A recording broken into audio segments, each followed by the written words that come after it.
ইউরোপের অন্যতম সমৃদ্ধ দেশ স্পেন। স্পেনের সাথে পৃথিবীর বেশিরভাগ দেশেরই সুসম্পর্ক রয়েছে। এতটাই সুসম্পর্ক যে স্পেনের পাসপোর্টে 123টি দেশ বিনা ভিসায় ভ্রমণ করা যায়, যা পাসপোর্ট শক্তিশালী সূচকে তৃতীয় স্থানে রয়েছে। স্পেনের আয়তন 5,05,900 বর্গ কিলোমিটার। আয়তনের দিক থেকে এটি বিশ্বের 51তম বৃহত্তম রাষ্ট্র। কোভিড প্যান্ডামিকের সময় করোনা ভাইরাস স্পেনে সবচেয়ে বেশি গুরুতর আকার ধারণ করেছিল।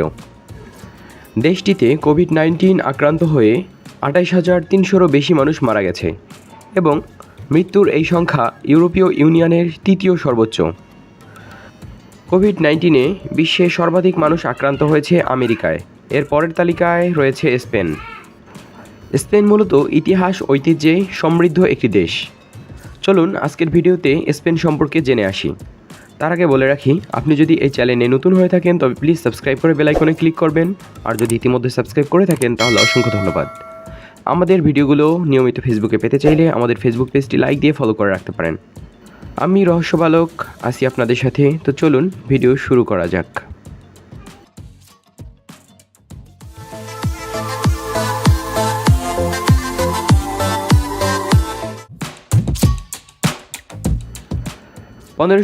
সালে হল্যান্ড স্পেন থেকে বিচ্ছিন্ন হয়ে স্বাধীনতা ঘোষণা করে।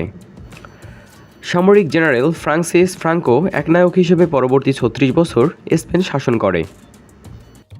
1975 সালে ফ্রাঙ্কোর মৃত্যু হলে পরবর্তীতে স্পেন আধুনিক গণতান্ত্রিক, গতিশীল এবং ইউরোপীয় জাতি হিসেবে নিজেকে প্রতিষ্ঠা করে। পরবর্তীতে একটি ধনী, নগরায়িত, শিল্পায়িত এবং গণতান্ত্রিক রাষ্ট্র হিসেবে একবিংশ শতকে শুরু করে তারা। আয়তনের বিচারে স্পেন ইউরোপের চতুর্থ বৃহত্তম এবং দক্ষিণ ইউরোপের বৃহত্তম দেশ। মাদ্রিদ স্পেনের বৃহত্তম শহর এবং রাজধানী। স্পেনের সরকারি নাম কিংডম অফ স্পেন। দেশটির জনসংখ্যা 8 কোটির কিছু বেশি। দেশটির মুদ্রার নাম ইউরো এবং এই দেশটির প্রধান ধর্ম খ্রিস্ট ধর্ম। এই দেশটির অধিকাংশ মানুষই মূলত স্প্যানিশ ভাষায় কথা বলে থাকে।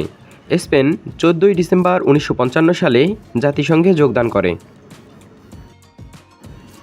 স্পেনের জনগণ অত্যন্ত ভদ্র এবং বর্তমান যারা রাজনীতিতে যুক্ত আছে তারা অত্যন্ত সৎ।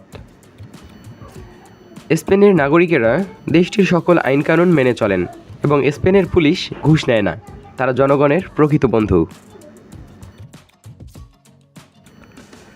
স্পেনের অধিকাংশ এলাকা জুড়ে রয়েছে গম, আঙ্গুরের ক্ষেত এবং অলিভ গাছ। স্পেন ভ্রমণে প্রতি বছর 5 থেকে 7 কোটি পর্যটক আসেন। স্পেন সারা বিশ্বে সবচেয়ে বেশি অলিভ অয়েল উৎপাদনকারী দেশ হিসেবে পরিচিত। স্পেনের জনপ্রিয় খেলা মূলত ফুটবল। রিয়াল মাদ্রিদ এবং বার্সেলোনা দেশটির দুটি জনপ্রিয় ফুটবল ক্লাব। পৃথিবীতে মোট জনসংখ্যা প্রায় 755 কোটি, যার মধ্যে মুসলমানদের সংখ্যা প্রায় 190 কোটি। বিশ্বের প্রায় 56টি দেশ মুসলিম প্রধান। স্পেনে মুসলিম পতন হয় প্রায় 500 বছর অতিবাহিত হয়েছে। এখনও স্পেনে মুসলিম পুনর্জাগরণের স্বপ্ন দেখে স্প্যানিশ মুসলিমগণ। বর্তমানে স্পেনে প্রায় 8 কোটি জনসংখ্যার 5.4 ভাগ মুসলিম।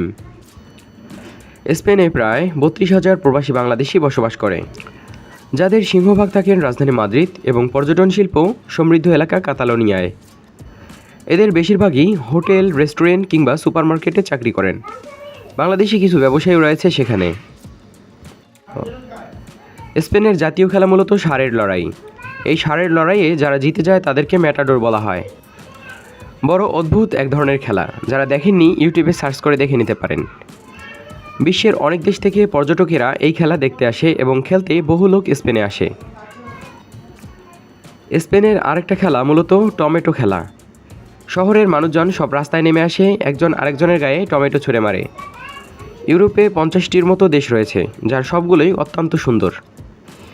হিংস্র উৎসব আর সমৃদ্ধ ঐতিহ্যের জন্য স্পেন বিখ্যাত। ইউরোপ মহাদেশের দক্ষিণ পশ্চিমের দেশ স্পেন।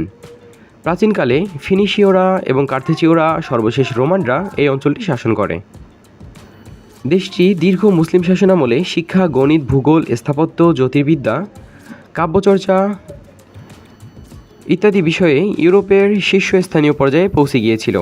15 শতকে নাবিক ক্রিস্টোফার কলম্বাসের নেতৃত্বে স্পেনের রাজার জাহাজের বহর আমেরিকা মহাদেশে পদার্পণ করে। স্পেনের প্রাচীন নগরীসমূহের একটি অন্যতম কর্ডোভা। এন্তাকিরা হলো স্পেনের জনপ্রিয় চিত্তবিনোদনের একটি শহর।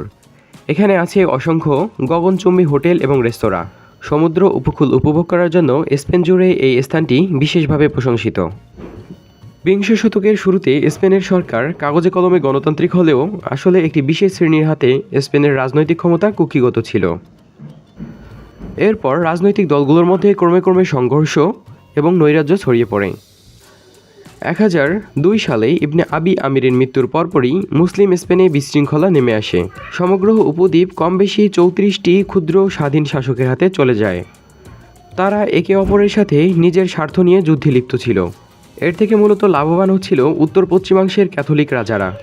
711 খ্রিস্টাব্দে স্পেনের মাটিতে পা রাখে মুসলিম বাহিনী। মুসলিম সেনাপতি তারিক ইবনে জিয়াদের নেতৃত্বে স্পেনের অত্যাচারিত রাজা রাডারিককে পরাজিত করে তারা ইসলামী শাসন প্রতিষ্ঠা করেছিল। এর পরবর্তীতে প্রায় তারা 800 বছর স্পেন শাসন করেছিল। কথিত আছে যে 1 এপ্রিল ক্যাথলিক রাজারা মুসলিম শাসকদের ধোঁকা দেওয়ার মাধ্যমে স্পেন দখল করেছিল। ঠিক এরপর থেকে তারা এপ্রিল ফুল পালন করে। আশা করি ভিডিওটি ভালো লেগেছে। ভিডিওটি ভালো লাগলে অবশ্যই লাইক করবেন, কমেন্ট করে জানাতে পারেন আপনার মূল্যবান মতামত। ভিডিওটি বন্ধুবান্ধবদের সাথে শেয়ার করতে পারেন এবং আমাদের চ্যানেলে নতুন হলে সাবস্ক্রাইব করে পাশে থাকার অনুরোধ রইল। দেখা হতে পারে পরের কোনো ভিডিওতে। ততক্ষণে সাবধানে থাকুন, সতর্ক থাকুন। ধন্যবাদ।